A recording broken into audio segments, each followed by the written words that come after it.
नमस्कार। मैं Lokesh Kumar Meena, assistant professor राजनीति विज्ञान, राजकीय महाविद्यालय सागवाड़ा। दोस्तों, आज के इस वीडियो में हम अंतर्राष्ट्रीय राजनीति या अंतर्राष्ट्रीय संबंधों की एक महत्वपूर्ण संकल्पना है शक्ति संतुलन।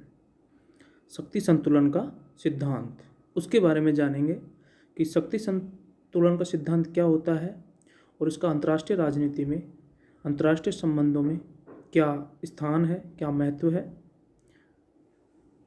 तो सबसे पहले शक्ति संतुलन का अर्थ हम देखेंगे। शक्ति संतुलन होता क्या है? सामान्य तरीके से यदि हम देखें तो शक्ति संतुलन एक तरीके से शक्ति का बैलेंस, शक्ति का संतुलन है। इसका शाब्दिक अर्थ यदि हम देखें कि अंतर्राष्ट्रीय क्षेत्र में या अंतर्राष्ट्रीय राजनीति में राष्ट्रों के बीच शक्ति इस प्रकार से बटी रहे कि कोई राष्ट्र दूसरे राष्ट्र से ज़्यादा शक्तिशाली नहीं हो,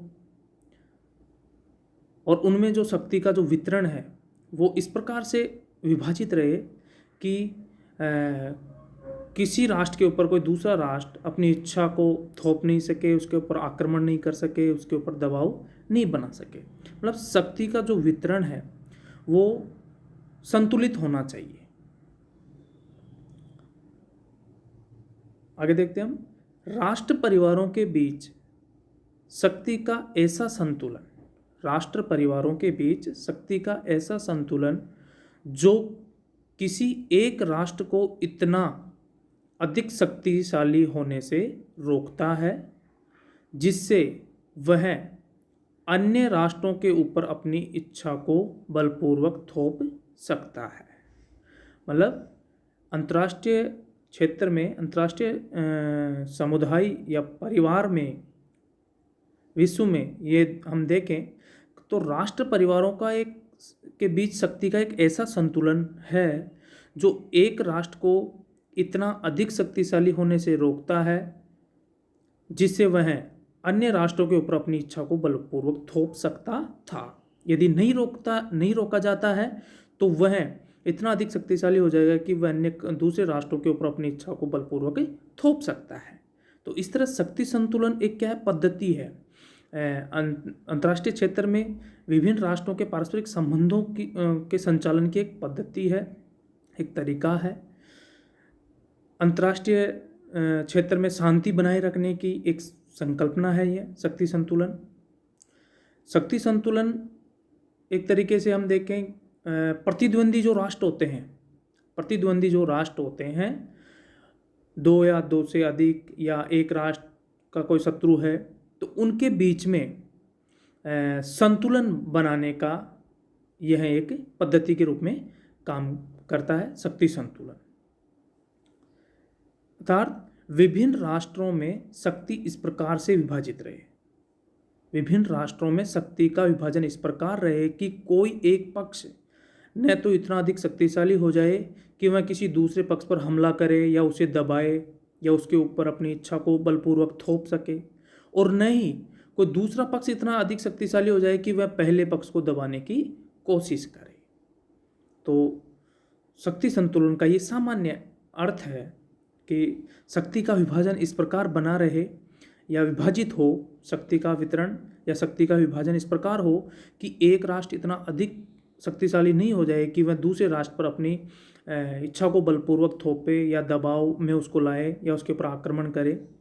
ठीक है, तो शक्ति का जो संतुलन है वह बना रहना चाहिए। नेक्स्ट हम देखते हैं परिभाषा, शक्ति संतुलन की परिभाषा। विभिन्न विचारकों ने, विद्वानों ने अलग अलग दी है। उनमें से एक है केलसरे ने बताया है कि राष्ट्र परिवार के सदस्यों के बीच ऐसी उचित साम्य व्यवस्था बनाए रखना जिससे उनमें कोई भी इतना ताकतवर न हो सके कि वह अपनी इच्छा दूसरों पर लाद सके। केलसरे भी यही बात कह रहे हैं कि राष्ट्र परिवारों के सदस्यों के बीच ऐसी एक उचित साम्यावस्था बनाए रखना जिससे उनमें कोई भी इतना ताकतवर न हो सके कि वह अपनी इच्छा को दूसरे पर लाद सके। हंस जे मॉर्गेंतो, अंतर्राष्ट्रीय राजनीति के सिद्धांतकार, महत्वपूर्ण विद्वान। मॉर्गेंतो क्या कह रहे हैं? वह वास्तविक स्थिति जिसमें राष्ट्रों के बीच शक्ति का वितरण करीब करीब समान रूप से किया गया हो, यानी शक्ति संतुलन के बारे में यह बता रहे हैं कि वह एक वास्तविक स्थिति जिसमें राष्ट्रों के बीच शक्ति का जो वितरण है वह करीब करीब समान रूप से किया गया हो। मॉर्गेंतो ने इसके और अर्थ बताए हैं। राज्यों में शक्ति के वितरण पर बल देने की एक नीति के रूप में शक्ति संतुलन होता है। नेक्स्ट, अंतर्राष्ट्रीय राजनीति में यथार्थवादी स्वरूप का चित्रण करने वाला सिद्धांत है ये। शक्ति संतुलन का जो सिद्धांत है वह अंतर्राष्ट्रीय राजनीति में यथार्थवादी, सॉरी यहाँ टाइपिंग में मिस्टेक है, अंतर्राष्ट्रीय राजनीति में यथार्थवादी जो स्वरूप है उसका चित्रण करने वाला सिद्धांत है ये। अंतर्राष्ट्रीय राजनीति में शक्ति का समान वितरण के बारे में बताता है ये, और ऐसी संकल्पना है जिसके अंतर्गत अंतर्राष्ट्रीय शक्ति के विभाजन की व्याख्या हो सकती है। तो इस प्रकार मॉर्गेंतो ने शक्ति संतुलन के बारे में बताया है कि राज्यों में शक्ति के वितरण पर बल देने वाली की नीति के रूप में काम करता है। अंतर्राष्ट्रीय राजनीति में यथार्थवादी जो सिद्धांत है उसके स्वरूप का चित्रण करता है। अंतर्राष्ट्रीय राजनीति में शक्ति के समान वितरण को बताता है, और एक ऐसी संकल्पना है जो अंतर्राष्ट्रीय शक्ति के विभाजन की व्याख्या करती है। इस प्रकार शक्ति संतुलन एक क्या है? सकारात्मक संकल्पना है जिसका उद्देश्य है कोई भी राष्ट्र अन्य राष्ट्रों के मामलों में हस्तक्षेप न कर सके तथा राष्ट्रों के बीच संतुलन बना रहे। तो ये इसकी परिभाषा, इसकी विशेषताएं भी देख लेते हैं। शक्ति संतुलन की विशेषताएं। शक्ति संतुलन से अभिप्राय शक्ति के समान वितरण से है। पहली विशेषता इसकी क्या है कि जो शक्ति संतुलन का अभिप्राय क्या है? शक्ति के समान वितरण से है, यानी शक्ति के वितरण इस प्रकार से हो कि किसी एक पक्ष के पास ज़्यादा शक्ति नहीं होनी चाहिए, समान होनी चाहिए, तब संतुलन बना रहेगा। नेक्स्ट, शक्ति संतुलन की जो नीति है वह इस प्रकार की होती है कि पूर्व स्थिति को ज्यों का त्यों बनाए रखने की होती है। शक्ति संतुलन की जो नीति है वो मतलब इस प्रकार की होती है कि जो यथा पूर्व या पहले की जो स्थिति चली आ रही है उसको ज्यों की त्यों बनाए रखने की होती है इसमें। नेक्स्ट, शक्ति संतुलन के लिए राष्ट्रों को सदैव परिवर्तनशील रहना पड़ता है। शक्ति संतुलन को बनाए रखने के लिए राष्ट्रों को हमेशा क्या रहना पड़ता है? परिवर्तनशील रहना पड़ता है उनको। यदि परिवर्तनशील नहीं रहेंगे तो शक्ति का संतुलन की जो पद्धति है वो उसमें असंतुलन की स्थिति उत्पन्न हो सकती है। नेक्स्ट, यह कहना अत्यंत कठिन होता है कि पूर्ण शक्ति संतुलन स्थापित हो गया। यह कहना अत्यंत कठिन है कि अंतर्राष्ट्रीय क्षेत्र में या अंतर्राष्ट्रीय स्तर पर जो शक्ति का संतुलन है वह पूर्ण रूप से स्थापित हो गया है। यह कभी नहीं कहा जा सकता है पूर्ण रूप से। नेक्स्ट, शक्ति संतुलन के बारे में इतिहासकारों का दृष्टिकोण वस्तुनिष्ठ होता है और राजनीतिज्ञों का दृष्टिकोण व्यक्तिनिष्ठ होता है। यह भी एक इसकी विशेषता है। नेक्स्ट, इस सिद्धांत का प्रयोग लोकतांत्रिक व सर्वाधिकारवादी दोनों प्रकार के राज्य करते हैं। शक्ति संतुलन का जो सिद्धांत है इसका प्रयोग लोकतांत्रिक जो देश होते हैं वे भी करते हैं और सर्वाधिकारवादी होते हैं वे भी इसका प्रयोग करते हैं। तो शक्ति संतुलन के सिद्धांत की मुख्य विशेषताएं थी।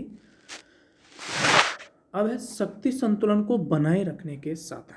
शक्ति संतुलन बनाए कैसे, इसको बनाया कैसे रखा जा सकता है। तो पहला, शक्ति संचयन, शक्ति का संचयन। शक्ति संतुलन को बनाए रखने का जो पहला साधन है वह शक्ति संचयन, यानी शक्ति को एकत्रित करना, अधिक शक्तिशाली बनने की दिशा में अग्रसर रहना, शक्ति को बढ़ाना। यदि एक राष्ट्र को लगता है कि मैं उस दूसरे राष्ट्र या उसका जो शत्रु राष्ट्र है उससे कमज़ोर है तो वह अपनी शक्ति को बढ़ाने का प्रयास करता है ताकि जो शत्रु राष्ट्र है उसको लगे कि भाई सामने वाला जो राष्ट्र है उसके पास भी इतनी शक्ति है कि उसके ऊपर आक्रमण करना संभव नहीं है। तो इससे क्या होता है, दो प्रतिद्वंदी राष्ट्र उनके बीच में क्या शक्ति संतुलन बन जाता है। यदि एक कमजोर है तो जो शक्तिशाली राष्ट्र है वो उसको दबाने का प्रयास करेगा। नेक्स्ट, संधियां समझौते। संधियों के माध्यम से भी शक्ति संतुलन स्थापित किया जाता है। कोई कमजोर राष्ट्र होता है वह अन्य राष्ट्रों के साथ संधियां करने का प्रयास करता है ताकि अपने प्रतिद्वंदी राष्ट्र के समक्ष वह भी कमजोर नहीं रहे। जैसा कि देखा था हमने कि जो पाकिस्तान है वह भारत के सामने कमजोर था, तो उसने अमेरिका के जो सैन्य गुट हैं उनमें शामिल हो गया। सीटो सेंटो जैसी संधियां करके या गुटों में वह शामिल हो गया ताकि वह भारत के सामने कमज़ोर नहीं रहे। तो संधियां या समझौते करके भी शक्ति संतुलन स्थापित किया जाता है। शस्त्र एकत्रित करना वही शक्तियों को बढ़ाने वाला है ये भी, यानी शस्त्रीकरण के माध्यम से भी शक्ति संतुलन स्थापित किया जाता है। शीत युद्ध के दौरान देखा अमेरिका और सोवियत संघ में शीत युद्ध था, उस समय दोनों प्रतिद्वंदी राष्ट्रों में शक्तियों को बढ़ाने की एक कंपटीशन, एक प्रतियोगिता सी हो गई थी। तो शस्त्रीकरण के द्वारा भी शक्ति संतुलन स्थापित किया जाता है। भेद नीति एक पुराना तरीका है, इसके माध्यम से भी शक्ति संतुलन स्थापित होता है कि शत्रु राष्ट्र जो होता है उसके जो मित्र होते हैं उनमें फूट डाल दिया जाता है, तो शत्रु राष्ट्र वो कमज़ोर हो जाता है। या यदि कमज़ोर राष्ट्र है उसे शक्तिशाली बनना है तो वह अपने शत्रु राष्ट्र के मित्रों में फूट डालने का प्रयास करता है। तो भेद नीति के माध्यम से भी शक्ति संतुलन स्थापित होता है।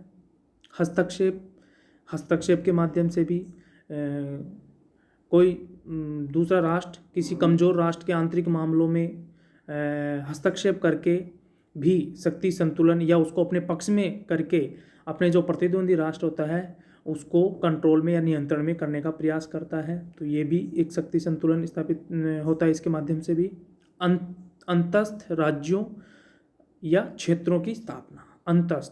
अंतस्थ का मतलब बफर स्टेट का अर्थ है कि दो प्रतिद्वंदी राष्ट्र हैं उनके बीच में एक ऐसा कमज़ोर राष्ट्र जिसका दोनों प्रतिद्वंदी राष्ट्रों के लिए विशेष महत्व है और वह उन दोनों में शांति या उन दोनों के बीच में एक बैलेंस बनाने का काम करता है। तो ऐसे राज्यों की स्थापना भी या ऐसे राज्य भी शक्ति संतुलन में महत्वपूर्ण भूमिका निभाते हैं। जैसे कि भारत और चीन के बीच में यदि हम देखें तो भूटान, नेपाल ये बफर स्टेट के रूप में काम करते हैं। अंत में है मुआवजा देकर भी शक्ति संतुलन की स्थिति या शक्ति संतुलन बनाया जा सकता है। तो ये शक्ति संतुलन को बनाने के या बनाए रखने के साधन थे। अंत में है शक्ति संतुलन के रूप। शक्ति संतुलन मुख्यतः दो रूप दिखाई देते हैं इसके शक्ति संतुलन के। एक है सरल संतुलन और दूसरा है बहुमुखी संतुलन। सरल संतुलन उस समय पाया जाता है जब शक्ति मुख्यतः दो गुटों में केंद्रित हो। जब शक्ति दो गुटों में केंद्रित होती है उस समय सरल संतुलन पाया जाता है। जैसा कि द्वितीय विश्व युद्ध के बाद अमेरिका तथा सोवियत संघ के बीच, द्वितीय विश्व युद्ध के बाद जो शक्ति है वो दो गुटों में या दो राष्ट्रों या दो गुटों में समूहों में केंद्रित थी, अमेरिका और सोवियत संघ। तो उस समय शक्ति संतुलन का जो रूप है वह कौन सा होता है? सरल संतुलन। एक होता है बहुमुखी संतुलन। इसमें राष्ट्र या राष्ट्रों के समूह एक दूसरे को संतुलित करते हैं। राष्ट्र या राष्ट्रों के समूह एक दूसरे को संतुलित करते हैं और फिर संतुलन के भीतर संतुलन होता है। तो ये कौन सा होता है? बहुमुखी संतुलन होता है। लेकिन यहाँ यह ध्यान रखने वाली बात है कि जो बहुमुखी संतुलन होता है वह हमेशा नहीं रहता है। जब कभी युद्ध की स्थिति उत्पन्न होती है या युद्ध का समय होता है तो यह जो बहुमुखी संतुलन है वो सरल संतुलन में तब्दील हो जाता है। ऐसा इसलिए होता है क्योंकि जब युद्ध होता है तो जो भी राष्ट्र होते हैं वो किसी न किसी गुट में शामिल होना उनके लिए होना ही पड़ता है, उनको शामिल होना ही पड़ता है। तो वही जो अनेक गुटों में बटा हुआ होता है शक्ति का वितरण, वह सिर्फ 2 गुटों में हो जाता है, तो वहाँ वह सरल संतुलन में तब्दील हो जाता है ये। ठीक है, तो इस प्रकार आज हमने शक्ति संतुलन के बारे में, शक्ति संतुलन का जो सिद्धांत होता है उसके बारे में देखा कि शक्ति संतुलन का अर्थ, उसकी परिभाषा, उसकी विशेषताएं, उसको बनाए रखने के साधन और उसके रूप। तो शक्ति संतुलन का जो सिद्धांत है उसका अंतर्राष्ट्रीय क्षेत्र में, अंतर्राष्ट्रीय स्तर पर उसका महत्वपूर्ण स्थान है। धन्यवाद।